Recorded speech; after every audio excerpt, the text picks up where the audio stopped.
Hi. I thought I'd give you an update regards to my grandmother, my nan, that has mixed dementia.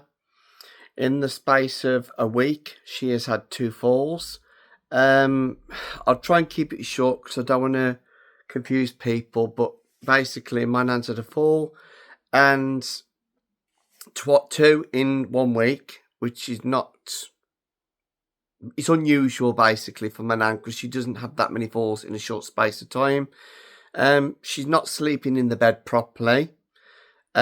She's fell off the bed onto the floor. The obviously the professionals have come out, checked her over. She's fine.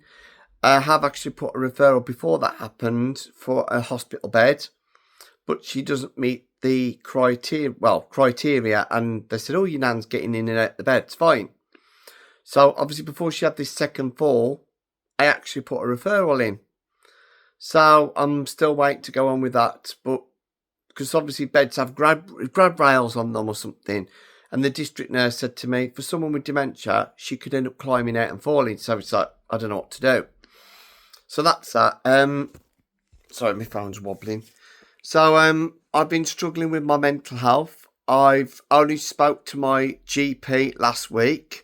You know, it is mentally challenging looking after someone with dementia. I know there's probably people watching this, and there's thousands of people out there going through exactly the same thing as me, looking after someone with dementia. It is mentally challenging, physically draining at times, and you just have to pick yourself up and dust yourself off. It's difficult. So my nan's GP said to me, I think that your nan needs 24-hour care, but in the eyes of the law, if you know how the system works, I didn't at first, I do now a lot more than I did before, because my nan has mental capacity.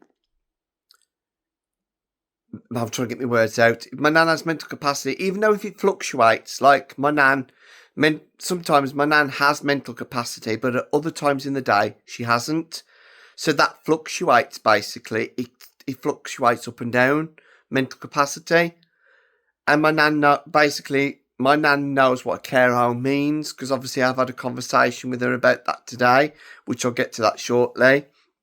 And I said to the GP, my nan's not going to agree to it. She's going to go, I'm not going in a care home. I don't think so. I want to stay here. And I knew exactly what she was going to say before I spoke to her. And like she said, your nan's got mental capacity. I have actually requested, I have got an Admiral nurse now. I met her a month ago. But if you're looking after someone with dementia and they've actually got a diagnosis of dementia, they need to have a diagnosis of dementia. And if they have, I suggest everyone ring Dementia UK. They're amazing. You can listen to them. And if your loved one's got a diagnosis of dementia, you can get a referral for an Admiral nurse. Something I didn't know back then, but I do now. So obviously, my Admiral nurse, I'm meeting her again the end of this month, March. And she spoke to my nan's GP, and I spoke to midget nan's GP. She's got another urine tract infection, which would have contributed to her, obviously, off balance.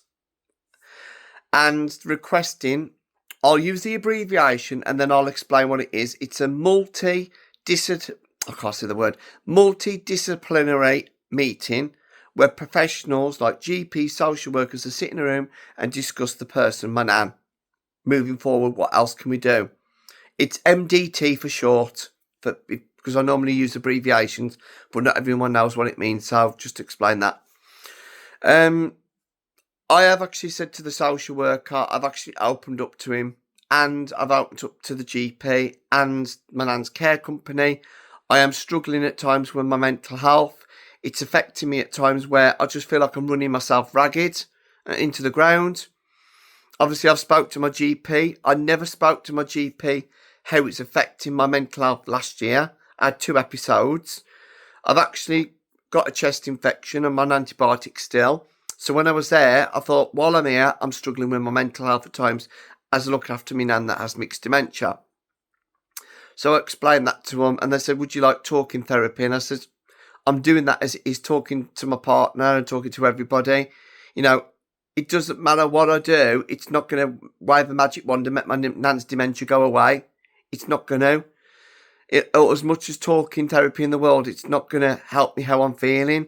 It just feels, the only way I can sum it up in one word, it just feels like a roller coaster ride. I just can't get off the ride. That's how it feels in one word. It's just all over the place. I don't know what else to say. I'm just trying to think. It's just I'm no good at work with words.